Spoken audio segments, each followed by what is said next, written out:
Murder charges were filed against a suspect in a car ramming attack that killed 11 people at a Filipino heritage festival in the city of Vancouver in Canada. The British Columbia Prosecution Service charged 30-year-old Kai G. Adam Low with 8 counts of second-degree murder, saying more charges were possible.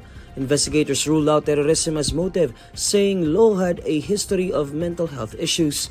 Authorities say Low had a significant history of interaction with police and mental health care professionals. Low appeared in court and remains in custody of authorities.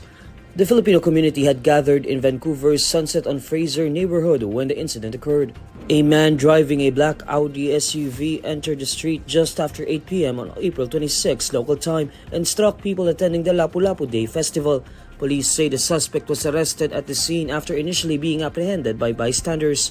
Meanwhile, President Bongbong Marcos says he instructed Philippine diplomats and staff in Vancouver to extend all possible assistance to the victims. Marcos expressed his grief and anguish over the attack, saying the lives of those lost will not be forgotten. He then encourages those concerned to stay calm but remain vigilant. The Philippine Coast Guard says the interagency maritime operation conducted by the Philippines at the Pag-asa Cay negates China's claim that it has seized control of Sandy Cay. In an interview on Monday, April 28, PCG spokesperson for the West Philippine Sea, Commodore J. Tariela, says the PCG, along with the Philippine Navy and Philippine National Police Maritime Group, went to Pag-asa K1, K2, and K3 early Sunday morning, April 27, with the Philippine flag. According to Tariela, the Philippines' maritime operations proved that China's statement about seizing Sandy Cay is not factual. Tariela further says that the Chinese Coast Guard is not permanently occupying Sandy Cay.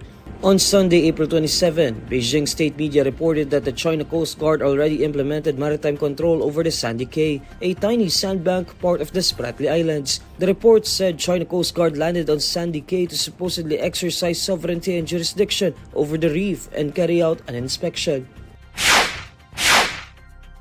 Alert Level 1 is raised over Bulusan Volcano in Sorsogon after it erupted early Monday, April 28. According to PHIVOLCS, the volcanic eruption began at 4:36 a.m. on Monday and ended by around 5 a.m. The eruption lasted around 24 minutes based on seismic and infrasound records.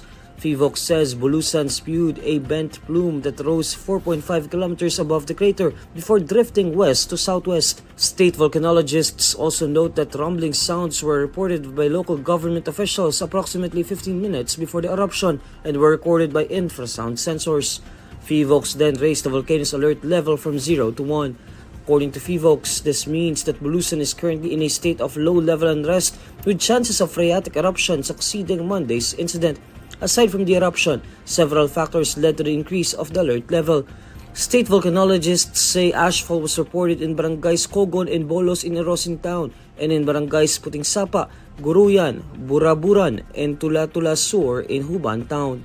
The agency adds that a pyroclastic density current descended the southwestern slopes and traveled within 3 kilometers from the summit vent. Motorists will see higher prices of petroleum products as April ends.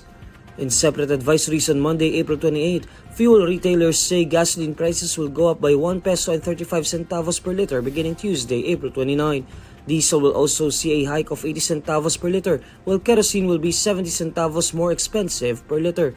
The Department of Energy Oil Industry Management Bureau earlier said potential supply issues and the decline in U.S. oil inventories influenced the new round of hikes. Last week, oil companies raised pump prices by more than 1 peso a liter.